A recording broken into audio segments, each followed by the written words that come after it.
Bonjour à tous, bonjour à toutes. Aujourd'hui, on va faire une petite astuce que je vais vous expliquer, je vais vous montrer pour faire une pièce en résine teintée, sans la teinter dans la masse et en utilisant très peu de colorant. Ça va être très simple, vous allez voir, ça peut être une teinte juste en couverture. Ça va très bien se passer. Je vais prendre pour ça du graphite.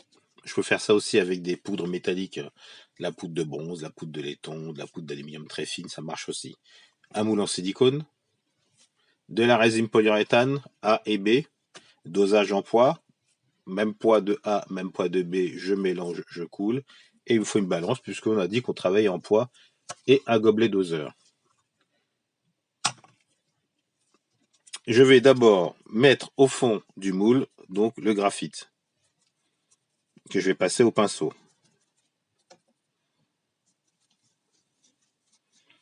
L'avantage du graphite, c'est que c'est tellement fin qu'il va rentrer totalement et coller totalement sur le silicone.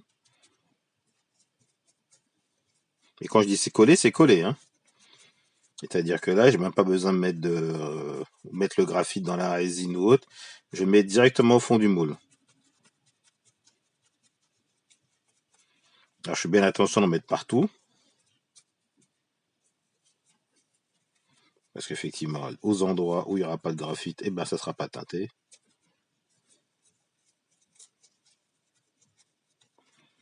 Alors, comme je dis, si vous avez de la poudre d'aluminium, de la poudre de laiton, de la poudre de bronze très très fine, ça marche aussi. Par contre, ça ne marche pas avec les charges de métalliques, ce qu'on appelle un nodule, c'est-à-dire qu'ils sont des charges que l'on polit après. Là, c'est uniquement pour les poudres métalliques ou le graphite, donc une poudre très fine. Donc une fois que j'ai passé mon graphite en poudre, je prépare ma résine. Hop, j'ai ma petite balance. On a dit qu'on était en poids. Donc hop, je vais mettre, allez,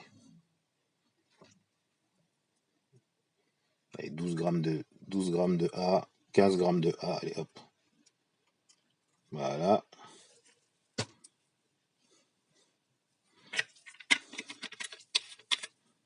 Même chose pour l'autre partie.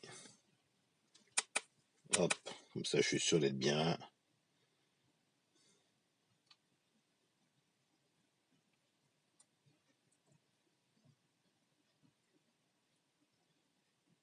J'ai mis un petit peu plus, voilà, hop.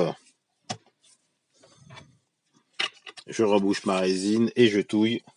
Donc cette résine polyuréthane est une résine qui prend extrêmement rapidement, enfin extrêmement rapidement. Comparé à une polyester ou une époxy, elle prend 20 minutes.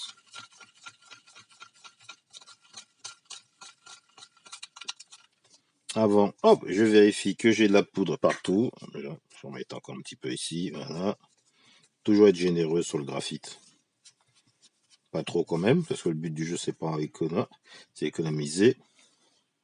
Voilà, je mélange ma résine et mon durcisseur.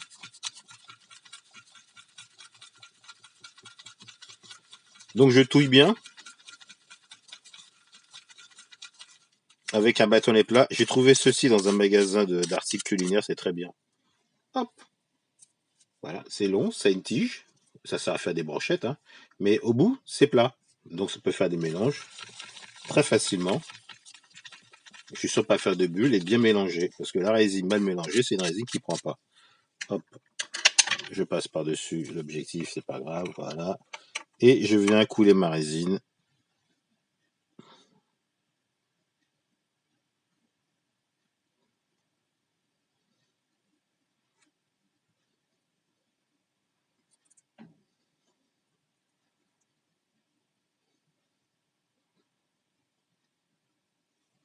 Et voilà. On va laisser prendre. On se retrouve dans 20 minutes. Eh bien, la résine a prise, et ben là, ce qu'on va faire, on va démouler pour voir le résultat final. Donc, moule en silicone, on l'avait dit, hein. J'avais mis donc de la poudre de graphite. Voilà.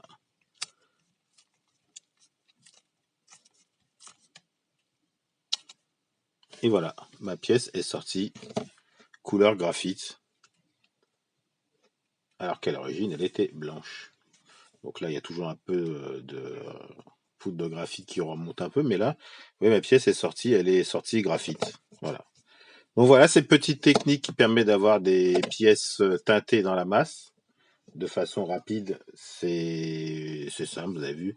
Et comme je vous le disais, vous pouvez le faire aussi avec des poudres de métal, type poudre de bronze, poudre de laiton, poudre d'aluminium, poudre de cuivre. Ça permet d'avoir des pièces tout de suite tirées en résine teintée, tout en ayant mis très peu de colorant, puisque vous avez vu, j'ai juste mis un peu de poudre au pinceau. La résine et la poudre de graphite a collé sur la résine, donc vous voyez, ça, j'ai même pas sur les mains, hein, je frotte, c'est comme si je l'avais pas sans avoir utilisé de liant. Voilà, c'était un nouveau petit tuto rapide sur la chaîne lemoulage.com. Et puis je ferai d'autres petits tutos rapides comme ça je vous montrerai d'autres petites astuces pour des tirages en résine ou même pour on fait des moules. Et puis voilà, nouveau tuto sur lemoulage.com. N'hésitez pas à vous abonner et puis toutes les descriptions pour les produits sur le descriptif de la vidéo. Voilà, salut à la prochaine sur lemoulage.com.